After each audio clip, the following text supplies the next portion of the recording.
Your DNA was on her underwear. What? This is horrific. This is a human being. And she deserves justice. At this moment, Jessie Stone's grandmother is overcome with disgust as she uncovers her teenage grandson's sickening secret tied to a 91-year-old woman. Meanwhile, the crime scene reveals a nightmare beyond the detective's darkest imaginations. All of a sudden, he just started, wailing on her. She's significantly injured in her face and got a big gash on her arm. She's 91 years old. Detectives stepped into a chilling sight, unaware that the real horror was waiting for them in the interrogation room. I lifted her by her underwear, and then I was trying to get her legs swung to her, and then I ended up pulling them off of her. Was this the mind of a troubled teenager twisted by perversion, or the cold, deliberate evolution of a predator? And worst of all, was every step of the crime carefully planned? Personally, I can't believe that this is a horrible thing with each other. In the quiet dead of night on June 9th, 2024 in Reddick, a small town of just 500 people in Marion County, Florida, a 91-year-old woman awoke to find a stranger inside her home. What followed was a chain of events more horrifying than even her worst nightmares, ultimately landing her in the hospital, where she reported an assault. When Marion County deputies arrived, they got close to identifying the faceless intruder, but the true perpetrator had yet to emerge from the shadows. So she saw a shadow approaching her, and all of a sudden he just started, wailing on her. She's significantly injured in her face and got a big gash on her arm. She's 91 years old. So she says that the guy sounded Hispanic, and he was telling her to be still, and penetrated her with his fingers. And she said that he felt like he was not erect, but maybe trying to be. She said it lasted about 15, That's fine. Yeah. Yeah, she says he never took off his pants. She said he never took off his pants, and it lasted about 15, 20 minutes, and he left about 5 to 10 minutes prior to us going 97. With a few testimonies from neighbors, deputies launched an extensive manhunt for the person behind the heinous crime. A familiar face emerged from a neighbor's surveillance camera, captured clearly on CCTV. This footage, combined with DNA evidence, ultimately led detectives to 14-year-old Jessie Stone, known by his nickname, Randy John. You doing all right? You need anything? All right, Jesse, I'm Ryan, and we're going to come in here and talk to you just a little bit, okay? We're waiting for your mom to get over here, just so we can all be here and talk and figure out what's going on, all right? You sure you don't want water or anything? Okay, if you need something, just come to the door, we'll knock, all right? Cool. Jesse had lived with his grandmother since he was 5, after his mother left him. As his legal guardian, she accompanies him to the questioning. We sent your DNA and up to the Florida Department of Law Enforcement, who does testing stuff for stuff like that. Okay. Okay, is there any reason at all that your DNA would be on her clothes? Yeah, when I said goodbye to her, we hugged, like a side hug. Okay. That's... Let me be a little bit more specific. Your DNA was on her underwear. What? And so I want you to really use this time here to be honest with me about what happened that night. Because I think that we know what happened, and I think that your mom knows what happened, because she also wrote down a list of times that you went in and out of the house, to include the time that the call came in. And I think you probably know that you wouldn't be in here unless we had a good reason to put you in. I don't see... What? It's not about see, Randy John. It's truth. Yeah, truth. It's impossible for my DNA to be on her underwear. That's what we like to think too, brother, but that stuff doesn't lie, that stuff doesn't get made up. Sometimes the truth can be hard. You seem like a really good guy, man. You seem like you got a good head on your shoulders. You can make connections with people that need help. You go out there and you help other people. And there's people out there sometimes that make mistakes. Come over here. And it doesn't make you a bad person for making a mistake. Detectives confront Jesse with damning DNA evidence and CCTV footage placing him at the crime scene during the assault.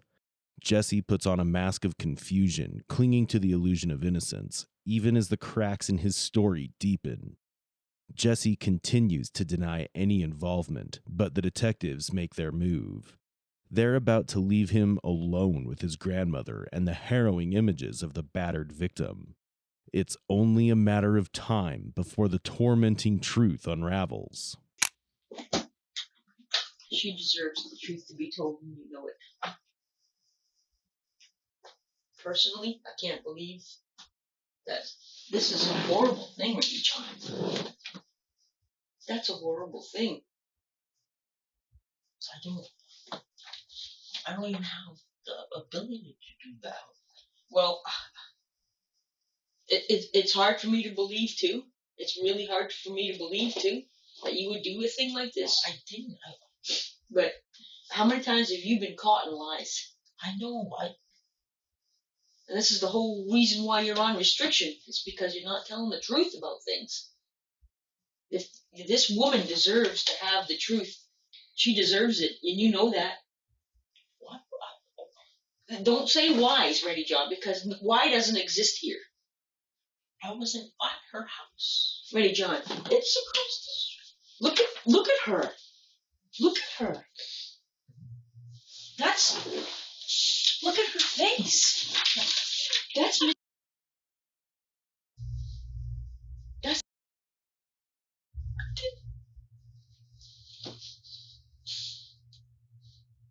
don't even think like that. I've never seen you hurt anybody, but I don't wonder. What the hell are you doing outside at that time of night? It doesn't make any sense. Do you understand? Ready, John, it doesn't make any sense. There's a million different things you could do. Being outside where you don't belong, and you know you don't belong out there. I'm sorry, but I'm an outdoorsy person. You're not an outdoorsy person. You're a sit in front of the TV kind of guy. Well, I don't have TV. I'm outside. Well, I don't know. I hope and pray you did not do this to us. I did. I hope and pray. I hope and pray you did not do this. Because this is horrific. This is a human being. And she deserves justice. She does. If this would have happened to your sister, what would you do? Murder whoever. If you know anything about this, Ready John, for her at least, if you care about her, tell the truth. Tell the truth. We've been down that road before where you've been lying about something. You swear up and Ready John, you've lied about stuff before. Jesse's grandmother is devastated by the victim's disturbingly graphic pictures. The emotional tactic works on her. Overwhelmed, she urges him to tell the truth. Her heartfelt plea makes Jesse pause. The detectives then request his grandmother to leave, sensing he might reveal more without her presence. With her there, Jesse may feel compelled to maintain his innocence, either to shield her or avoid her disappointment. Though he initially denies everything, the detectives, armed with persistence and the weight of his grandmother's words, finally break through his defenses and draw out a chilling confession. Well, let's imagine that this is the pillow. Show me what you would do. If she was kind of in front of you, show me what you would do. I was just kind of like holding it there so she couldn't really see me. And I was holding it down a little harder, closer to her mouth so she couldn't really scream or yell. Okay. And at some point you said you told her to what did you say? To be quiet? I didn't say anything, I don't remember. Okay, I thought you said that you told her to be quiet. Why did you put the pillow over her mouth? Because I didn't want her to scream. I was just thinking. Was she screaming? She's trying to say something. What were you watching on the iPad? You said something very specific that you were watching videos. Tell me about that. Just YouTube videos. You sure about that? Because what I find hard to believe is that you can tell me what kind of videos you were watching in your YouTube videos, but you can't tell me what happened after you put the pillow over her mouth. I think you were watching something else on that iPad. I need you to be honest with me, Randy. Sometimes the hardest part of the story is the thing we give the least detail about. And I can understand it, man. You're 14, you have so much more of your life to live. But what we need to understand, man, is we need to understand the truth. And I think you're telling most of the true story here. I think you're conveniently leaving some parts out. The detectives press Jesse to reveal what he had seen on the victim's iPad, but he stonewalls them, dodging questions, offering one-word answers, and retreating into silence. His actions show he's trying to avoid the truth, likely out of guilt or fear, unaware that they already know about the disturbing search history they'll soon confront him with. Tell us what happened. What's the first thing that happened when you went to the room? When I first got into the room, she was turned on her side. She turned on her side, is that what you said? No, she was turned on. She was on her side. Okay. And then what? I just kind of stepped forward to make sure she was still asleep. Mm-hmm. I'm not sure if she heard me when we saw in the corner of her eye, but she turned. Just her head, she turned. And that's when I put the pillow on her. Okay. Then what happened? She was trying to move the pillow off in her, so. And she started grabbing my shirt. That's when I let one of my hands off the pillow to try and get her hand off my shirt. And she was able to move the pillow. So I put both my hands on her face, one on her eyes, and one over her mouth.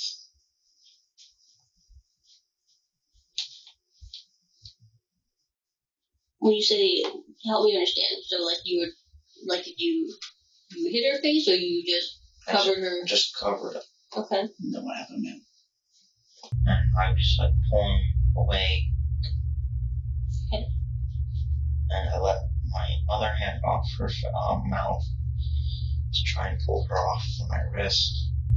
And then what happened, buddy? She tries to get up, and I think the first time I hit her was when I was trying to get her back down. What did you hit her with? My hand, I thought she was still laying down, but she was sitting up, so my hand was pretty quick. I'm not sure where I hit her out, but. Did you have made a fist, or was it like a slap, or? I think it was more of a slap. Okay. As I was trying to put my hand back where it was on her mouth. Okay. Jesse was no stranger to the 91-year-old victim. He'd mowed her lawn, and she had once described him as a good boy, a chilling reminder of how evil can hide in plain sight. As the detectives press him further, Jesse starts to open up about the horrifying truth. But this is just the beginning of the most gruesome confession. You said that was the first time that you hit her? What about the next time? It was the first time. I started trying to find something I could use to wrap her arms up. Did you find anything? I was trying to get the blankets I could. She kept moving her arms around. I couldn't quite get them, or I could wrap them with the blanket. And then what happened?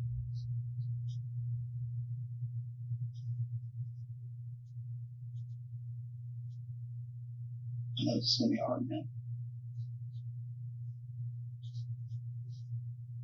I don't remember if I wrapped her arms with my arm,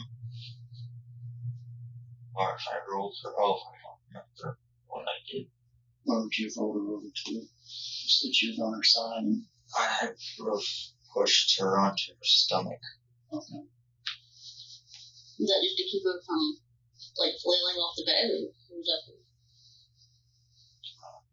To put her in a position where she couldn't just reach up and grab. Oh. When did you get on top of her? She was moving her legs around a lot. And I was just trying to get her to stop moving.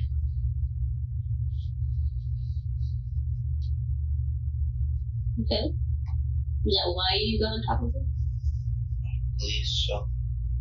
You believe so, or you know so? That's what I'm trying to understand, man.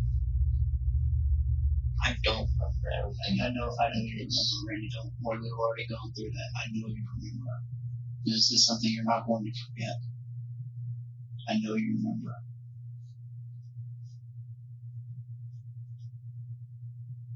Because you're wrapping her arms up, man. You're putting her on her stomach. Help us understand that, man. Because I know you're not going to forget that. I'm just panicking. I know, no panicking. I know you still remember.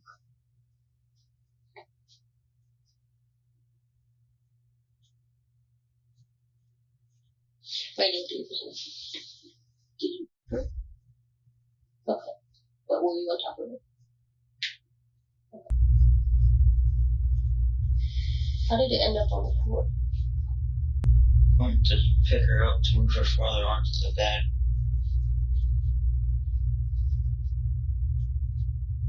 And I grabbed about where the waistband was to pick her up. She like twisted or something, and my arm slipped down her legs. Jesse hesitates to reveal the horrifying details of the crime, unaware that the detectives already have a full account from the victim herself. They push for answers, reminding him that such a crime can never be forgotten. To the detectives, Jesse appears to be more than just a disturbed adolescent. There are signs of something far more sinister developing beneath the surface. I'm not sure. That's when they came. Where? You said they snapped when you grabbed them? You said they, what did, I didn't know what you just said. I wrapped my arm like around her waist, and then she like twisted. Okay. And my arm like slid up her legs. Was it on top of her nightgown or her nightgown or something else? I don't remember if it was on top or under. I feel like every time we're coming to something that's really difficult to talk about, and John, you're telling me you don't remember. So what I'm trying to understand, man, is you're out there in your living room watching YouTube, and you're watching material. I get it, man. I've been 14 before. I've been adult. It's a totally normal and natural thing. What I'm trying to understand, man, is it went from progressing from you being in the living room to going into her room, and then her underwear is on the ground. Help me understand that. Because I want to believe you, Randy John, but I don't know if what you're telling me is plausible.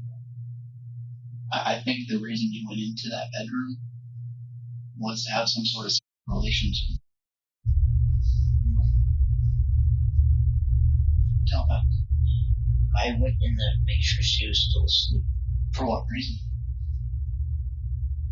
Because before you made sure she was still asleep and you slept.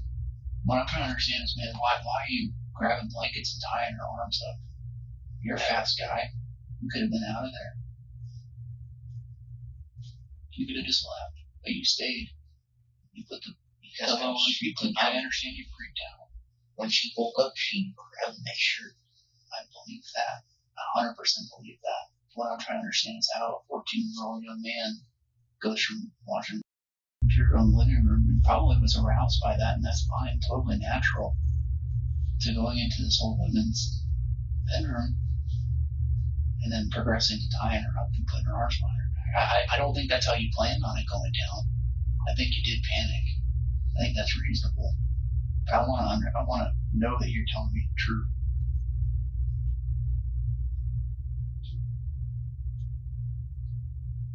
we deal with this kind of stuff every day, man. Like I said, this doesn't make you a bad person, but I want to understand the truth. Hey, Randy, you also need to remember we've already talked with. She remembers everything that happened. We generally don't ask questions that we don't have the answers for. And I think you're being mostly honest with me, except for the parts that you just don't want to relive, man. And I don't want you to relive them either.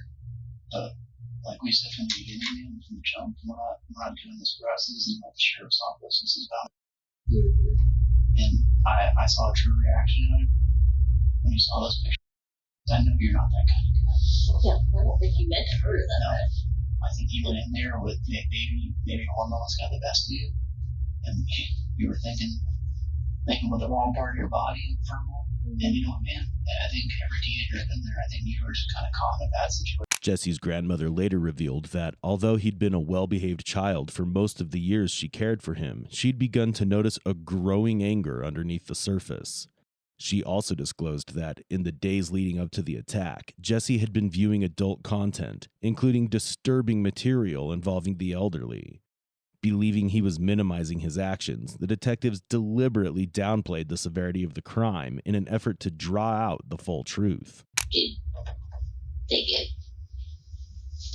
tangled up? I mean, tell me, like, obviously we know that they came off of her body, and obviously we know that your DNA is already on there, so we know that somehow you came into contact with them. I just want to know how. Was it some violent maneuver where you just reached in and just ripped them off, or did you just let them off?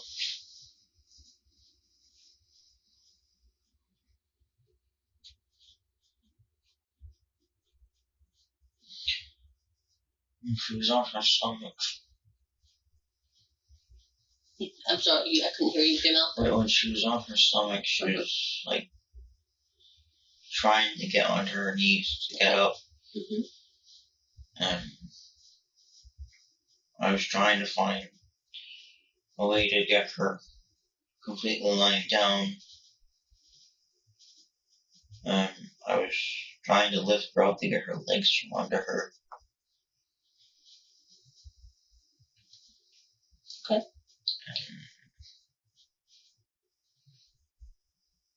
I lifted her by her underwear.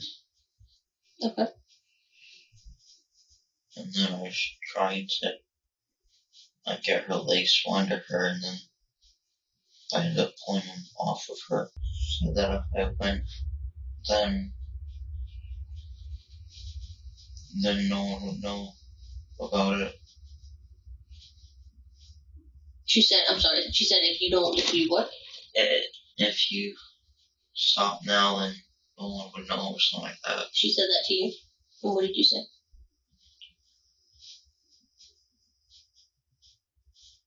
I didn't say anything, I just let go of her. Okay. I grabbed her pillow and I put it on her head so that if she turned it, she wouldn't see me. Okay. You know what happened?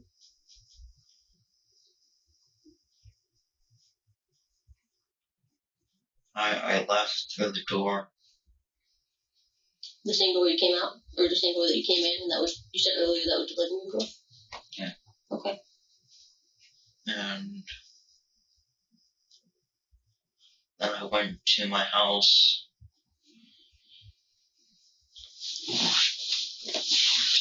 When I went to open our screen door, I noticed that there was blood on my hand here. So I went over to our hose and I washed it off. Okay. And John, I feel like you probably wish that this had never happened. Like, I honestly still believe that you never really intended to hurt. Because you care about her. I don't intend to hurt anyone. But one thing I'm still a little bit kind of unclear about is, what was the original reason that you went to her? Like, why did you go into her house that night? What were you planning to do?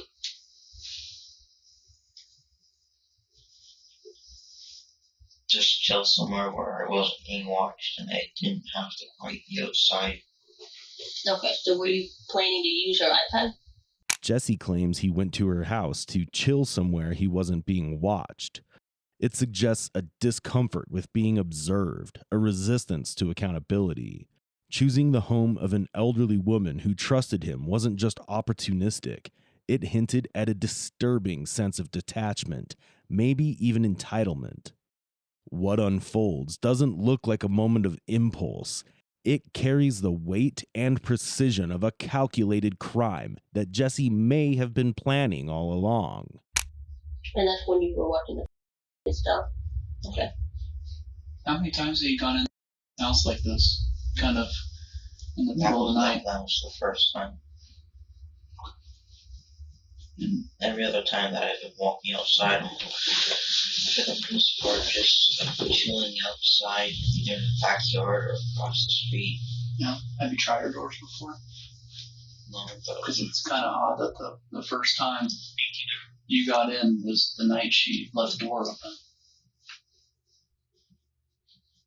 Explain that to me.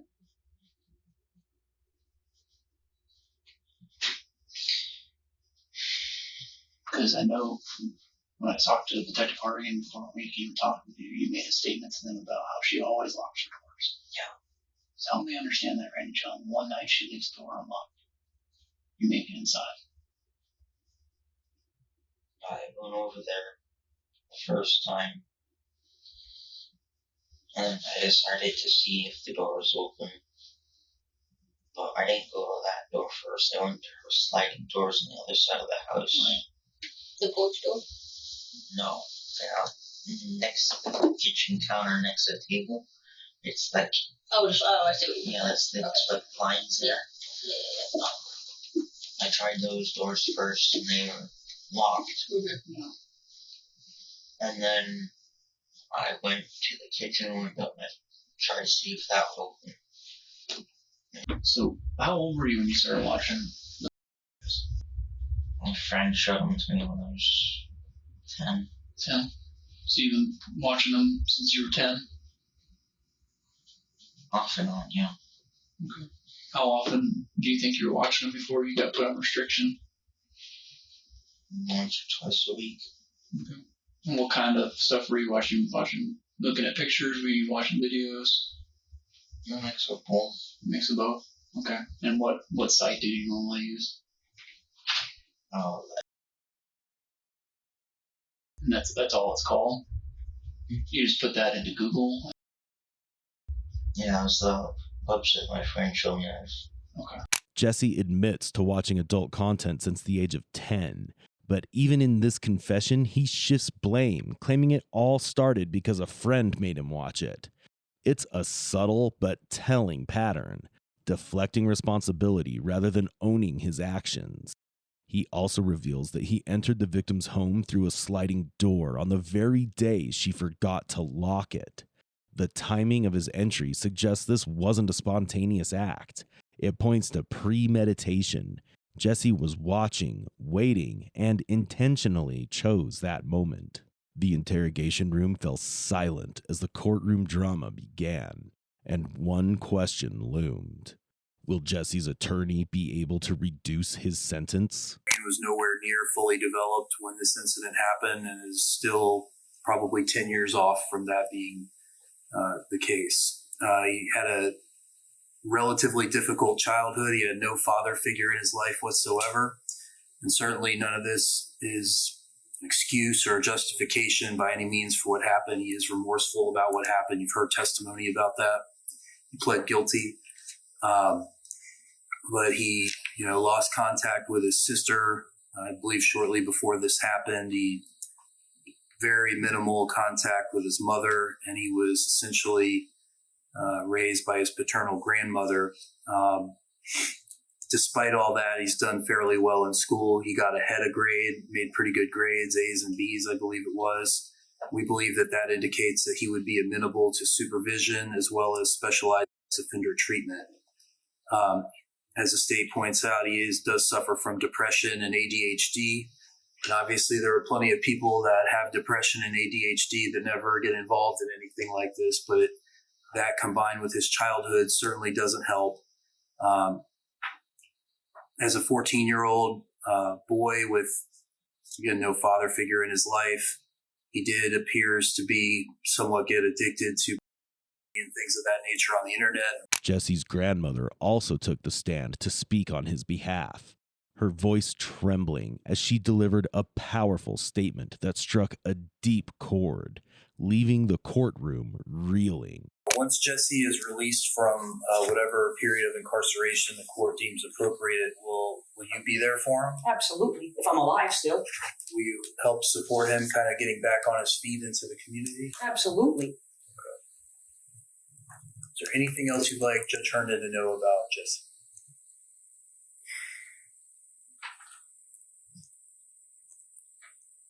Just that he isn't the person that did this act in a natural way. He's not this guy.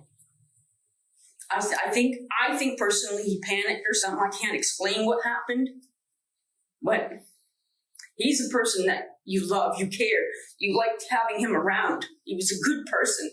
He is a good person. And I mean, I care about I really do. And I don't know what's really fair here. I was myself recently attacked, and for me personally, the way I felt better is to have the person get help, because I think people who are in that situation, they need help. And prior to him, this incident happened, I was already reaching out for help. I called the police a couple different times trying to get help for him. I called the school counselor trying to get help for him. But nobody seems to, that end of things, they failed. And I really believe had he gotten the help that he needed then, he would not be here right now. I mean, I really believe that. Circuit Judge Lisa Herndon sentenced Jesse on February 7th, 2025. All right, Mr. Stone, this is unfortunate for you, for the victim, for both of your families. I'm going to start with count 2. It's a burglary of a dwelling with a battery, which is punishable by up to life in prison. You're adjudicated guilty and sentenced to 25 years in the Department of Corrections. That's going to be followed by 30 years of offender probation. You're going to have to follow the offender probation conditions set forth in 948.30, which includes offender treatment, a variety of other things, including polygraphs, no use of the internet without a risk assessment, no contact with children under the age of 18. I don't know that that's going to be applicable in this case, but I assume all those are still going to apply. You cannot have any contact with the victim in this case, which means that no phone contact, third-party contact, no contact in any manner whatsoever. Jesse Stone will be about 40 when he's released from prison. He'll be required to register as a predator and remain on probation, but the lingering question is, did the punishment fit the crime?